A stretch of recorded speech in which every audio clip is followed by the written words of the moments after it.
Good morning, empaths. It's me, the Alpha Empath, and I'm going to be talking to you today about tapping into your authenticity. Let me go ahead and turn these comments on. And if you are watching this via replay, I want you to put hashtag replay so I can know that you're tuning in. And if you like what I have to say, then I want you to share this video. You get me? Share this video. Okay, so one of you guys asked me yesterday, you said, how do we become more authentic? And it was actually one of my older students.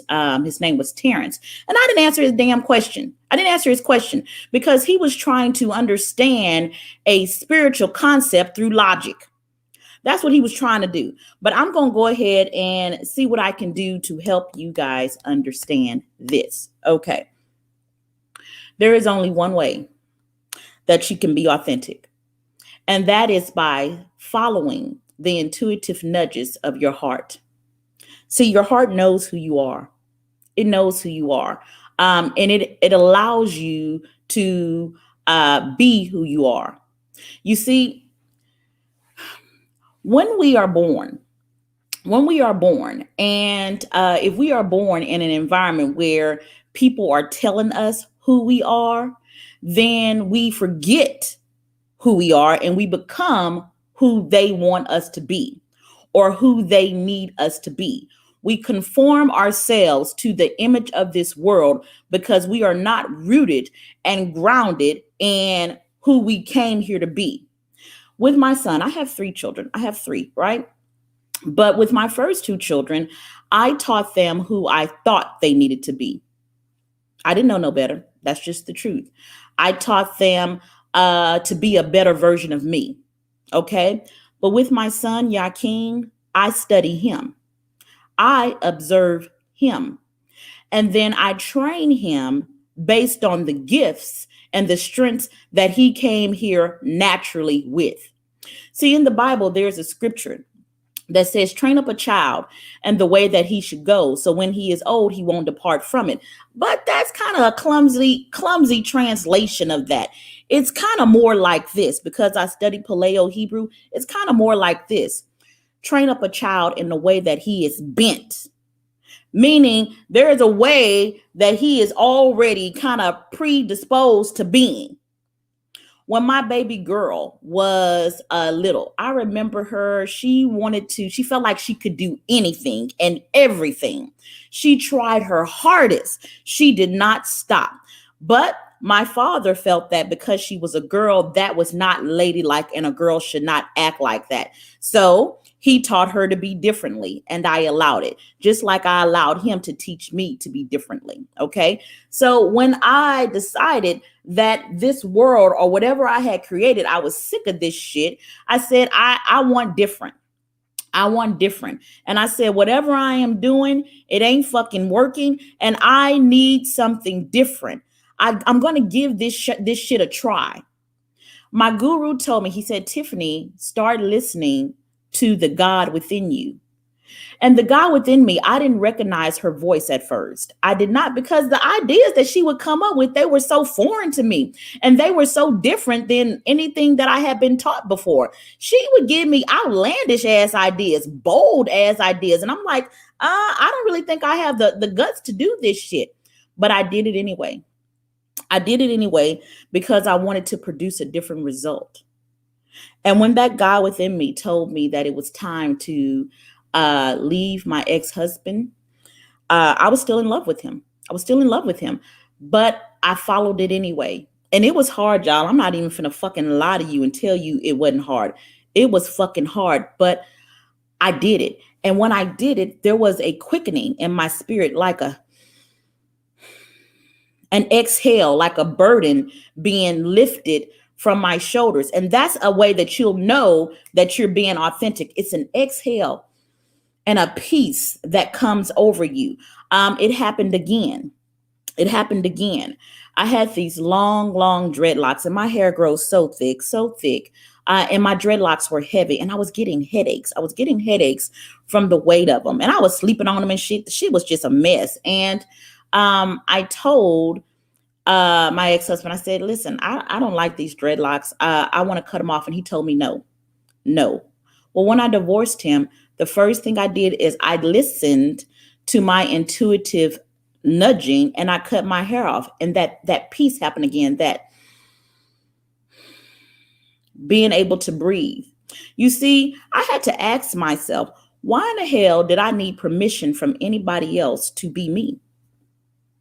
Why did I need that? Now, I know I have been taught in marriage, because everything's a compromise in marriage. Before you can be you, you have to ask your partner, can you be you? Well, I say bullshit to that. I say bullshit to that. I'm not going to do that. Okay. The first person that I love is me. The first person that comes first in any relationship is me. I am going to put myself first. And if I meet you on the road and if we choose the same path and we are both putting ourselves first because we are trying to evolve ourselves into our highest selves and we choose to walk together, then we can do that. We can do that. But I'm no longer conforming my soul to you, because to do that is making you my God and creating myself in your image. And it's inauthentic. It's inauthentic. You see, we all come from source. We all come from source. But if you are not grounded, this comes from your root chakra. If you are not grounded and rooted deeply within yourself, then the world that you create and you surround yourself with it won't be comfortable for you. See, the more authentic you are, the better your world starts being. That's what happened to me. I started unlearning everything that I had been told that I could be and should be. At one point in my life, I was extremely uncomfortable with my own sexuality. Extremely uncomfortable. It was like every fucking thing that I did was wrong. Well, you're a girl. You're a woman. You shouldn't act like that. This is how ladies act. Who in the fuck? I didn't tell nobody I wanted to be a lady.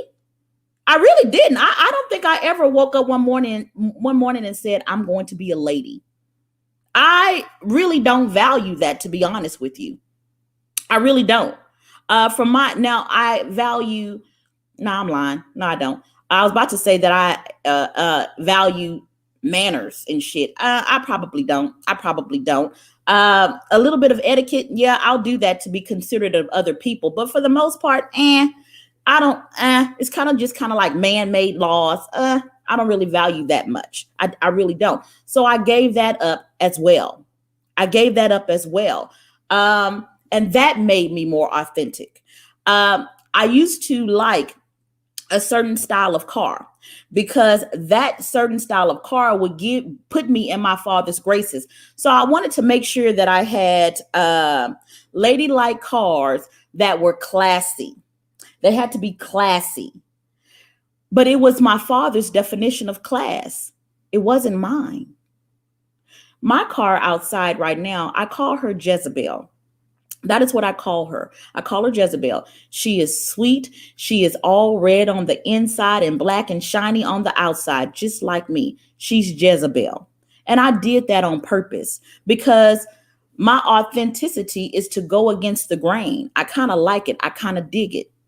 And every time I do it and I follow what spirit is telling me to do, my vibration is released. One of my students, she said something. She said, Tiffany, the quickest way to raise your vibration is not to be doing extra stuff, but to stop doing the shit that you know that you're not supposed to be doing. And when you do that, it causes your vibration to go up naturally. Stop being who you know you're not supposed to be. Stop doing it. Stop doing it. With my first husband, I loved him, you guys. I absolutely loved him. I did, right? And I remember being tired with him. Because although he was sweet, when it came to making money, he wasn't very consistent with that.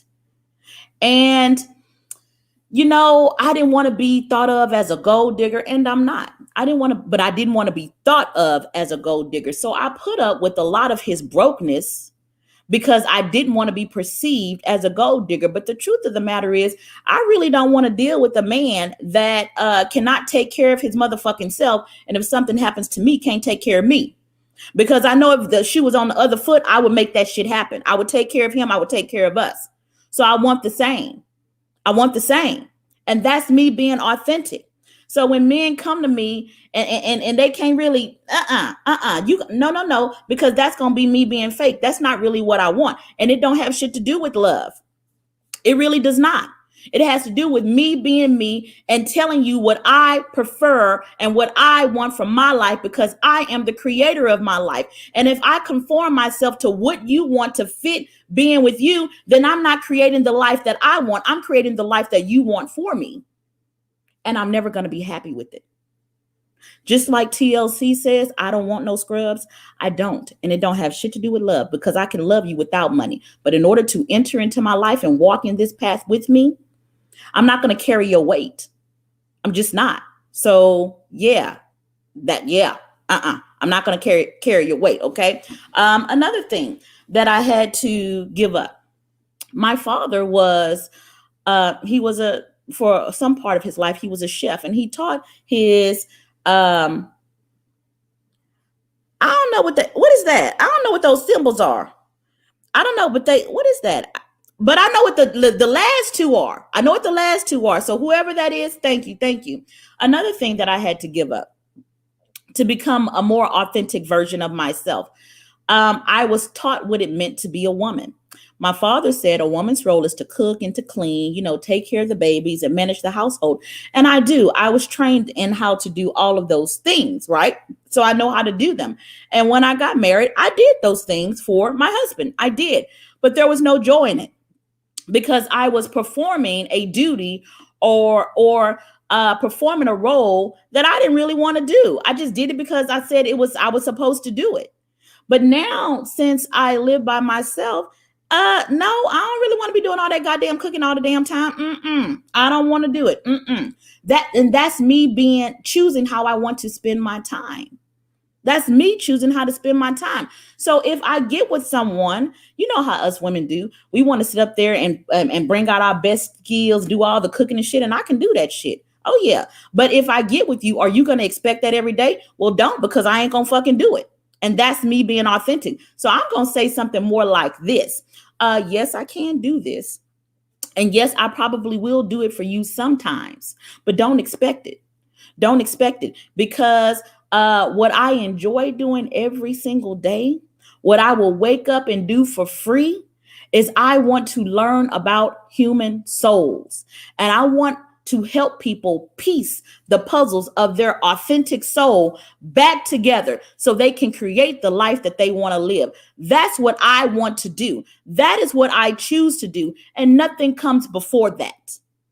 No role comes before that. So I had to give myself my own hierarchy for authenticity. Here is mine. I am a spirit first. That means I'm going to seek spiritual pursuits. That's what it means. Notice I didn't say wife. I said that I am a spirit first. After I am a spirit, number two, I am a human. That means I'm going to figure out ways to lift and uplift the consciousness of humanity. This is what I want to do. Okay. After I am a human, I am a woman. I am going to do what I can do to uplift women as a whole. It does not matter what color they are. I love all women. After I am a woman, I am an African American mother. I didn't put mother as number one. I did not. My child is important to me. He is important to me. But let me tell you something. You can get so caught up in these children that these damn children end up making you kill your own spirit. They will. And my son, and I love him, but he is not a God to me. He is not. I am an African American mother, and that's number 4. After I am an African American goddess, I am a sexual and sensual goddess. That's what I am. See, nobody is going to own my sensuality and my sexuality. It belongs to me. And I will grace it upon those individuals that I choose to grace them with it. That's what I will do. After I am a sexual, sensual goddess, I am an empathic entrepreneur. That's number 6. Please notice that I haven't stated any of the roles that are customary to being a woman. I haven't stated any of those. The only one that I kind of really put in there was a motherhood. That's it. And that was number 4. So when a man decides to get with me, or if anybody, even a friend, even a friend, or even family members, were you my sister? In my list of hierarchy of how I want to be, sister ain't even in the top 5. Daughter ain't either. Now, these are all important roles. They are. So what I have to do is I say, okay, these roles of being a sister, being a brother, being a mother, being a business owner, these roles all fit in things that make my spirit better. That's what they do. They make my spirit better. They cause me to integrate parts of my spirit together to create a whole. Let me see if you guys are really understanding that. If you're understanding what I'm saying, I need you to go ahead and comment. Are you understanding what I'm saying? Okay. Hi, Jassy. How are you, honey? I miss you. Why aren't you in Sunday school? Why aren't you in Sunday school, honey? Let me tell you another thing that helped me to become more authentic by owning my trauma. Oh my God. When I stopped being ashamed of the things that I have gone through, oh my God, my fucking authenticity rose. You see, I was taught by business and by my father that I'm not supposed to tell things because people are going to judge me. Fuck people. The only person that matters is if you judge you. I'm not going to judge me. Well, I used to. I don't do it anymore. Whoever I choose to love is my motherfucking business. Okay. As long as I'm good with it. Okay. Whatever I choose to do, it doesn't matter if you think that I shouldn't be doing that as a business owner. I'll never forget when I first started my coaching business. I was talking about being a sexual empath, and a sexual empath is a person that likes to transmute excess energy through sex. That's their preferred method. Okay. And it took me years to discover that I had that in me because my father, huge influence on me, right? Huge influence. My father would always tell me that my mama was a hoe. So I was like, that ain't what I want to be. And I was so preoccupied with having the whole gene. Oh my God, y'all have no idea how preoccupied I was with not having the whole gene, because if I had the whole gene, I would not be approved by my father. So I kind of suppressed my own sexuality. That's what I did. So as I was talking about being a sexual empath, I had realized a couple of years before that I was one. Let me tell you how I realized it. I got high one day, y'all. I got high. Actually, it was my first time getting high. And I was, 39, 40? Shit, I don't know. I was old, okay? Because I don't smoke. I still don't know how to smoke shit. If somebody give me something to smoke, I'm probably gonna choke, okay? But I had got high. Now, I didn't know I was getting high. One of my girlfriends, I was having a dinner party, and she came over to my house with some brownies. Y'all, I didn't know that they was pot brownies. I swear to y'all, I didn't know. I just like food. Y'all. And me, like an ass, greedy and fuck, I had probably about 2 or 3 of them goddamn brownies. Okay. And I didn't know what was happening, but I remember. Now, see, depending on the strand of weed that you have, it activates certain chakras. The kind that I have, I think it was stevia. Is that sugar? Sativa? Whatever it is, stevia, sativa, whatever it is, that one kind of opens up your sacral chakra, your center of sex, your center of power, your center of creativity, your center of money. Now, within that sacral chakra, my mama's whole gene was up in there. Right, y'all?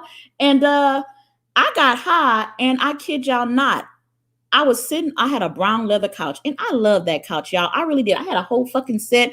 I would sit in front of my window, and I lived right in the back of my house was a pretty little lake that had ducks, and I just loved it. So that couch, the leather on that couch, it started feeling real good to me.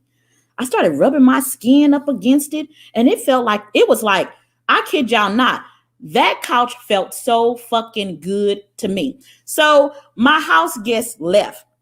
They left my house. They left my house. And I ended up raping the couch. Don't judge me, y'all. Do not judge me. Please don't judge me. I ended up raping the couch. I fucked the shit out that couch. I fucked the shit out that couch, y'all. And in that moment, I realized that I was a hoe, just like my mama. I did naughty shit to that couch. It was a shame. And I remember that next morning, I couldn't look at the couch because I was embarrassed. I was like, shit, I fucking raped this couch. Not only did I rape this couch, I didn't even fucking ask the couch for permission to rape it. What kind of sexual deviant am I? What the fuck? I raped the couch, y'all. And I couldn't look at the couch. So yeah, I put the couch in storage. I couldn't look at it because every time I passed by that couch, I remember what the fuck I had did to it. And I didn't want to. I was having problems. I was saying, oh shit, when that part of me comes out, I become a rapist. And now I understand what my ex-husband was complaining about, because he would tell me all the time, he would say, you're obsessed. You act like an animal. And sure enough, he was fucking right. He was fucking right. Because baby, that couch got my motherfucking A game. I did some shit to that couch I ain't never even did to a motherfucking man. I sure did. But that was because that fucking weed had allowed that beast. And when you suppress your authenticity, when it finally comes out, it comes out in a rage. It comes out like a fucking beast because it has been locked up for so long. It just kind of comes out, and mine came out like that. So I put that fucking couch in storage because I wasn't going to be reminded that I was a fucking rapist. And then I called my son over and I said, you want this couch? And he was like, yes, Mom, that's a beautiful couch. I want that couch. Let me tell y'all something. Every time I go over to my son's house, I don't look at that couch. I don't look at that couch because I remember I remember what I did. I just walk my ass on upstairs and I do not look at that couch because I don't want to be reminded of how my whole gene came out. And I recognize in that moment that a lot of my sexual energy was being suppressed, and that was me being inauthentic. And that was another reason I had to get divorced. That was another fucking reason. Listen, for me to be authentic, sex is going to have to be an important part of my relationship. It really, really is. It's going to have to be an extremely important part of my relationship, because I'm not finna act like And if I act like an animal, I just fucking act like a fucking animal. Just fucking deal with it, okay? But he couldn't, because he wanted a woman that was ladylike. Well, in the bedroom, I don't give a fuck about that. I like to get nasty, and I don't want to hear shit about, I don't want to hear that shit, because that's me being inauthentic. And I did that shit for 12 years. So now I let people know this is how I am. And when I went on my business page, I told some of the other sexual empaths, I said, you guys would stop you would stop eating your emotions, and you would stop using food so much as a substitute. If you would just fuck more. If you would just fuck more. If you would just tell some man to come over and stick his fingers up your ass while you suck on his thumb, you be okay. And the people in the business world, they were like, oh my God, Tiffany, you can't say shit like that. That is not. And they disassociated themselves from me. And I don't give a fuck, because I'm not going to be fake, because I know what that does to my spirit. I want to be authentic, because the more authentic you become, the more power to create you have. So let me look at some of these comments over here. Okay. So somebody is saying, fuck, yes, Jassy, I'm thinking that's you. Fuck them motherfucking people. Fuck them. I now wear the things that people consider to be shameful. I wear them as a badge of fucking honor. Yes, I got pregnant at 15. I sure did. Yes, I never graduated from high school. I sure did not. Yes, I do not have a college degree. I sure do not. Yes, I have been married 2 times. I sure have. Yes, I have 3 different baby daddies. Yes, I was raped and molested at the age of 4 years of age and caught my first sexually transmitted disease when I was 4. Yes, I did all of these things and I'm still the motherfucking bitch. How about that? How about that? And if you can't deal with it, if you can't see my scars as fucking beautiful to see what they have crafted and created, you are not deserving of me. Period. That is fucking truth, okay? So somebody said I'm their new BFF. I don't know who you are, but hey, we can be your BFFs. That's completely fine. That's completely fine. Okay. This is Sandra Payne. Sandra, I already knew you was nasty when I met you. I knew you was nasty by the way you applied your makeup. Your makeup was very seductive looking. And then I think you told me some bullshit like you was 50. And I was like, this girl ain't a day over fucking 38. What the fuck is she talking about? She 50.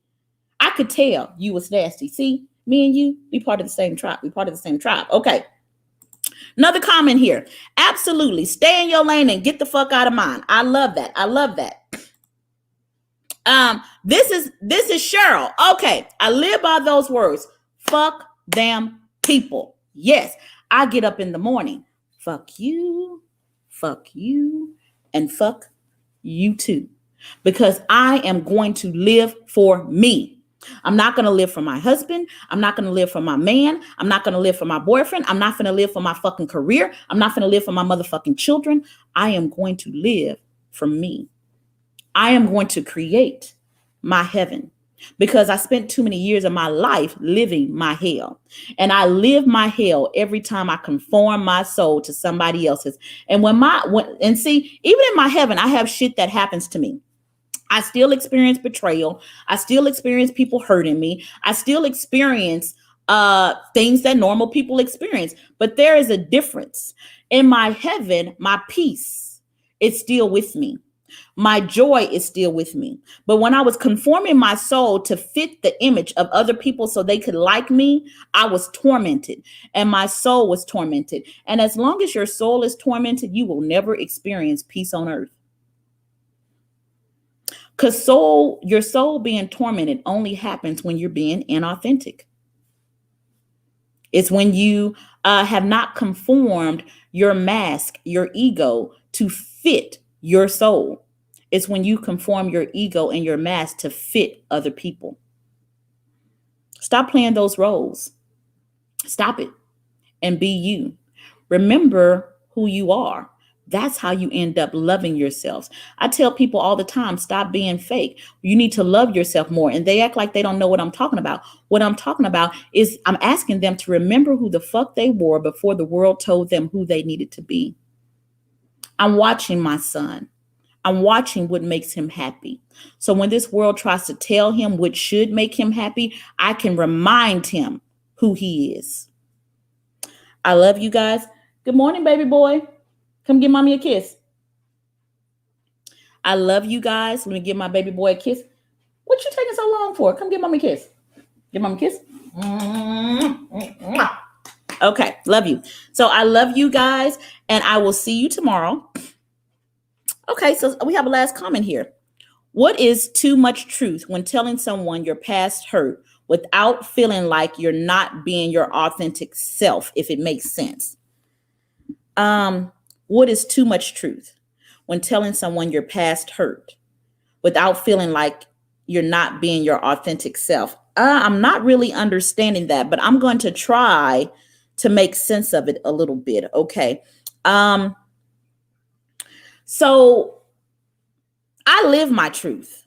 So I don't really have to tell it. I kind of fucking live it. Okay.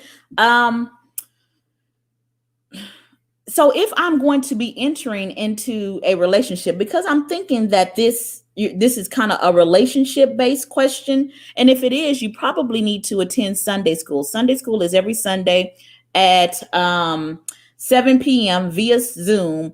My Sunday school is extremely affordable. It's $37 a month. So don't play. Okay. Don't play. Okay.